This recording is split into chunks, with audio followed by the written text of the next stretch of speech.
మెదక్ జిల్లా వెలుపుగొండలో ఆర్టీసీ బస్సుకు పెను ప్రమాదం తప్పింది. పెద్దశంకరంపేట నుంచి సిద్దిపేట వెళ్తూ ఉండగా అదుపు తప్పిన ఆర్టీసీ బస్సు రోడ్డు పక్కనే ఉన్న గొంతులోకి దూసుకెళ్లింది. అప్రమత్తమైన డ్రైవర్ బస్సును బోల్తా పడకుండా కంట్రోల్ చేశారు. బస్సులోని ప్రయాణికులకు ఎలాంటి గాయాలు కాకుండా సురక్షితంగా బయటపడడంతో అందరూ ఊపిరి పీల్చుకున్నారు.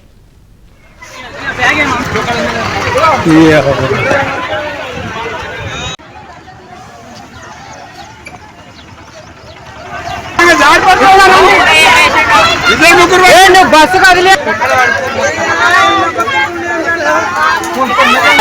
Bus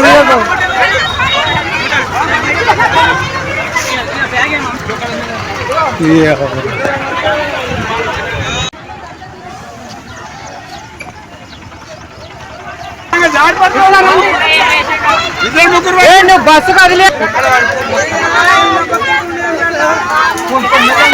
bus